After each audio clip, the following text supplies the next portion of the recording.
Hello and welcome to Building Transformations. Today we're talking to Helen Goodland.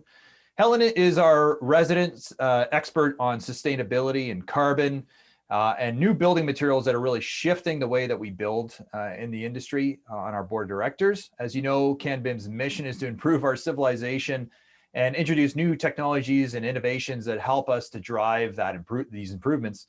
Sustainability is obviously one of the issues that we deal with often within the organization, and we're very happy to have Helen on our board of directors. She's been serving for the past 3 years, and she has deep expertise in this subject matter, having worked in the industry for 30 years. She's built properties herself. She's an expert in passive house and LEED. Very grateful to have her participating with the board, and I hope that you enjoy the conversation.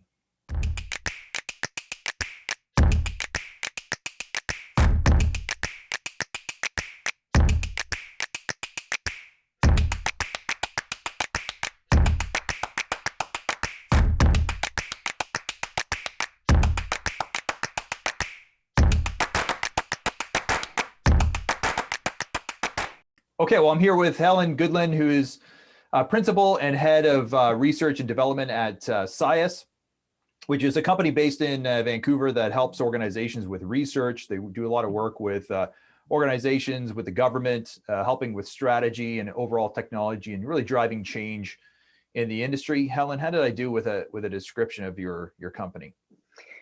You did great, Tom. We work with both private and public sector organizations. And we really focus on putting the planet first with everything that we do. There's just so much going on in the industry right now, connecting the impact of buildings with climate solutions. And my goodness, we're super busy right now. So you've got, you've had a really impressive career. You've been working in the industry for over 30 years. You're a registered architect. You have an MBA out of BC. You've been living in BC for a long time. And you're very focused and passionate about sustainability, and we're so happy to have you participating on the CanBIM board with that perspective. So with that in mind, from your perspective, global warming is obviously a massive problem for the world, and the construction industry is a big contributor in carbon emissions, but we also do some very important things like building shelter. So when we think about that overall carbon spend, producing food, producing shelter, it's important. So at a certain point, there's a bit of a balance that we need to strike. And I guess we should be, if we're going to balance and budget carbon for use to produce useful things for society, maybe building is something we should be budgeting for. But certainly we can do a better job. Certainly there's opportunities to innovate. There's opportunities to produce less carbon, use less energy in the building process. So maybe you can kind of address that statistic for us, and what is the clear message that we need to send to the building industry around climate change? Well, carbon is just another form of waste, right? And what we've really found as we've started to get into more energy efficient buildings, and we've seen, right across the country, we've seen codes changing and becoming much more focused on energy efficiency and carbon emissions. What we've really uncovered is how wasteful we are as an industry. And waste is money. So whether it's seeing materials going into a bin at the side of the road by a construction site, or whether it's carbon emissions or what's other forms of waste, people standing around not being applied productively to the project.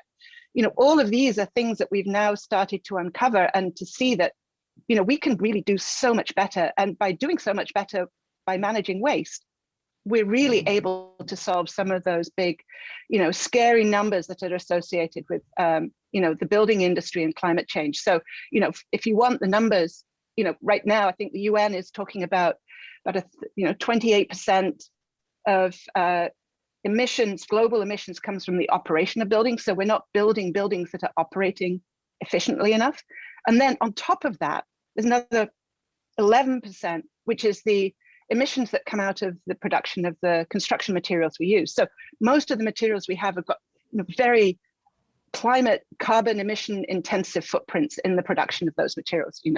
Cement and glass and metals, all of these take a huge amount of energy to produce. So we have to just be aware of all of that. And if we can stop wasting them, we're really a good way down that road to improving our impact.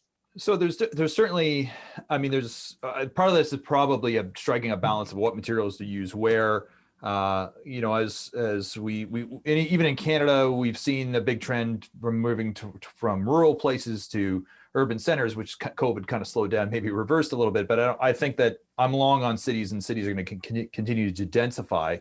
And as we densify our cities, we certainly need to use these carbon intensive materials like concrete and steel to build more densification, build taller, et cetera.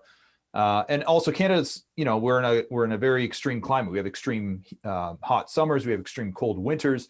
And as a consequence, we need to use a lot more carbon to build our infrastructure.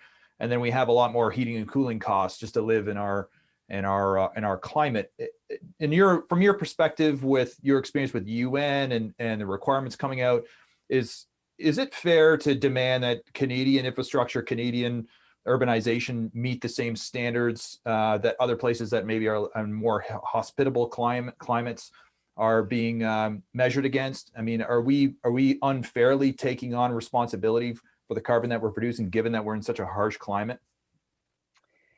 You know, it's a good question, and certainly, you know, it is very easy to build in sunny California, you know, and I think out here in the West Coast, we've actually been victims of looking down south and seeing, you know, glass high rises being built in LA and San Francisco, and trying to do that up here. And we've ended up with some absolute, you know, energy pigs. I mean, you know, the glass high rise is really the worst type of building you could build in sort of a, you know, a cold climate. Even Vancouver is cooler than those places. So I would say that on the one hand, we have to think about how to build appropriately to our climate, but at the same time, technology and our understanding of building science has come to the point where we, here in Canada, have become one of the world's leaders in passive house. So we're building very high performance houses, buildings, small, large, right across the country, that are really consuming very, very little energy. In fact, the very first prototype pre-passive house project was built in Saskatchewan. So, you know, back in the 70s. So we know, in fact, Canada, done well, you know, could be a global exporter of cold climate, very high performance building solutions.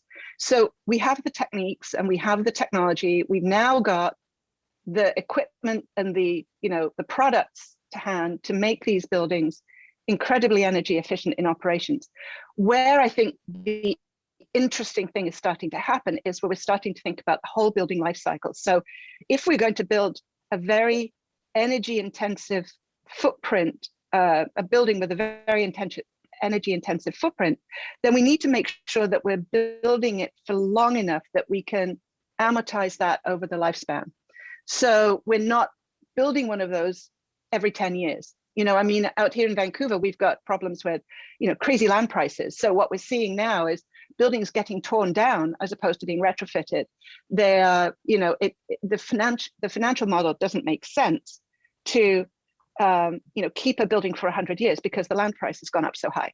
You're better off to knock it down and build another one if you're looking at that ROI. Well, from a climate perspective, that's madness. You know, you're just tearing down a perfectly good building with a huge energy footprint. So I think where I come from with this, Tom, is we have the potential to be global leaders in innovative high performance building construction processes, in the actual buildings themselves. We just have to figure out a way to demonstrate that, because there's so many other places like Canada that are dealing with exactly the same problems. Mm-hmm. It's a highly exportable skill set.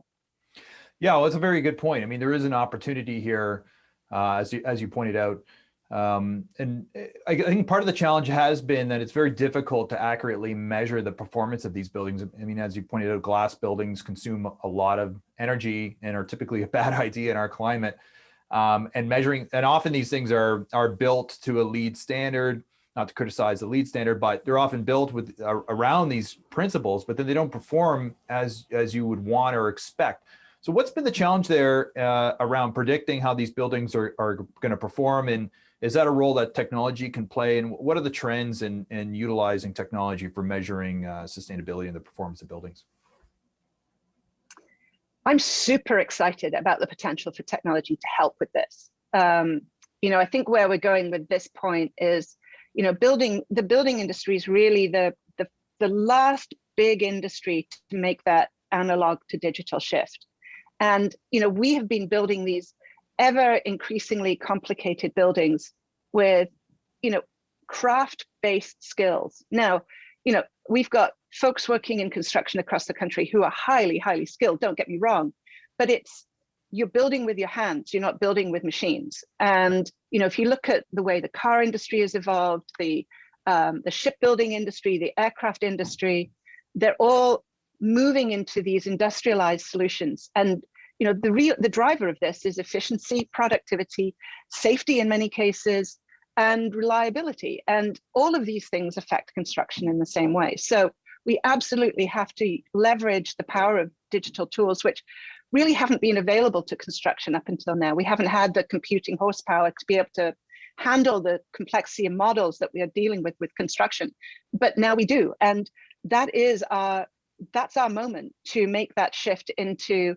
highly precise, highly efficient buildings. And then we're going to be able to close that, predicted to actual performance gap that we've been dealing with, because that's emerging, because we cannot physically, with our hands, using 100,000-year-old approaches, build these types of buildings, right? I mean, out here, we jokingly say, you can't build a passive house mid-rise building stick by stick in the rain at 4 stories off the ground. The quality control is simply not there. So you have to start to move to this industrialized process, and we're seeing it happening in Europe. We're somewhat behind in this, but in my opinion, in some cases, but with the advance of things like mass timber and timber technology, certainly here and Quebec and Ontario certainly has got some really interesting timber projects happening. We're starting to see that confluence between the rise of digital tools, the emergence of these highly precise, highly engineered products that lend themselves to digital fabrication and production. And I think we're going to see better quality control and better predictability of the project. It will have a much better chance of performing as intended at the end of the day. Yeah, and it's interesting. I mean, there's the crossland timber industry just seems to be booming. There's a lot of interest, and I think it's partially being driven by the end client, the tenants that want to be in a wood space just because of the feeling of it and the quality of that experience. So it's interesting how the market is shifting towards these more organic materials, which also are better for carbon sequestering and whatnot. And also better from a manufacturing perspective with all the opportunities to mechanize and create automation in a prefab process to deliver the end product. So from your perspective, in addition to driving the use of mass timber, in addition to driving technologies, maybe give us a bit of a call to action. What should the industry really be focused on, and how can we improve? I think the next 10 years is going to be a really interesting time for construction. We're starting to see change happening on the ground. And I do think that, if we had this conversation 10 years from now, we're going to be looking at a very different industry than today. It's going to be much more technology driven. I think we're going to see a lot more prefabrication happening. But the call to action really has to be to the construction industry across the country, which, we mustn't forget is primarily small businesses. Is how's it going so far? Are you enjoying your day right now with, the stressful, adversarial, wasteful, inefficient processes that we're dealing with today? This is your time to change, and this is your time to make the business case to invest in some of these new technologies, because it is going to lead to a much healthier, mentally, physically healthier industry at the end of the day, and financially healthier too. So I don't think there's really much to argue about in terms of the business case for investing in these new technologies. But I think we're going to be really much more industrialized, much more digitized, and I think it's going to be a much cooler industry to be working in 10 years from now. Awesome. Thank you so much, Helen, for joining us, and thank you so much to your contribution at CanBIM. Really appreciate your time today. Yeah, that's been fun. Thanks so much, Tom. Really enjoyed that conversation. And thank you so much for bringing your insight around sustainability and carbon to the board of directors. It really makes a big difference. I think the more expertise we have in this subject, the more we can design this organization to make a real impact in that category. And also thank you so much to our sponsors that make this possible. You can go and check that out on our website. You can also check the website for all of our upcoming events.